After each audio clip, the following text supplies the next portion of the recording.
ទូរ៉ាន់មិនអាចញ៉ាំអាហារថ្ងៃនេះបានទេវាយឺតពេកហើយ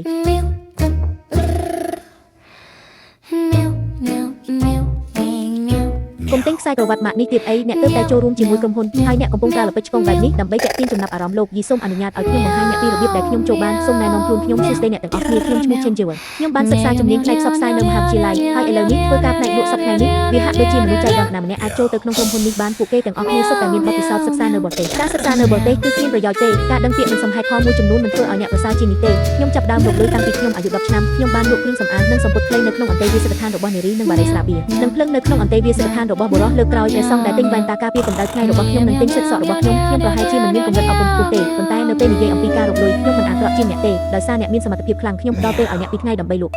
ផ្ទះនេះទៅឲ្យអ្នកមានហើយបន្ទាប់មកអ្នកអាចចេញពីទីនេះបានវាគ្រាន់តែជាផ្ទះមួយប៉ុណ្ណោះមែនទេខ្ញុំអាចលក់វាឲ្យអ្នកក្នុងរយៈពេល1នាទីអ្នកគ្រប់គ្រងរបស់ខ្ញុំច្បាស់ជាកំពុងធ្វើឲ្យអ្នកពិបាកដោយលក់អាផាតមិននេះឲ្យអ្នកតាអាផាតមិននេះពិតជាក្រៃមែនឬ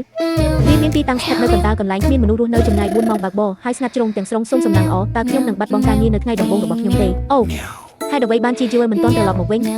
មានប្រហែលជាមិនទាន់លក់ផ្ទះនៅឡើយទេគាត់កំពុងវាតម្លៃខ្លួនឯងហួសហេតុពេកមានមនុស្សជាច្រើនបានលក់ផ្ទះរបស់ពួកគេតើគាត់អាចធ្វើវាដោយរបៀបណា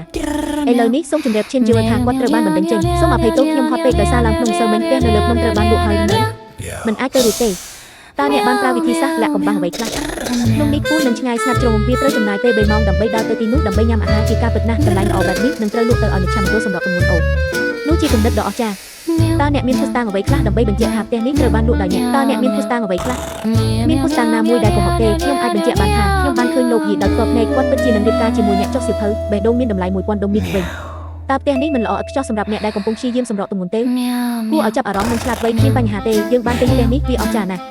មែនហើយឧស្សាហ៍ព្យាយាមមែនទេជាការពិតណាស់ខ្ញុំមិនចង់ត្រូវបណ្ដេញចេញលឿនយ៉ាងនេះទេហេតុអ្វីបានជាអ្នកឲ្យខ្ញុំខ្លះចូលយើងទៅផ្ទះមុនសិនហើយបន្ទាប់មកនិយាយគ្នាអំពីវាមនុស្សម្នាក់នេះពិតជាចូលចិត្តទិញសៀវភៅណាស់តើអ្នកមានមោទនភាពចំពោះអ្វីខ្លាំងដែរអ្នកគិតថាអ្នកអាចប្រើរឿងនេះដើម្បីលបួងប្រធានាធិបតីយើងមែនទេ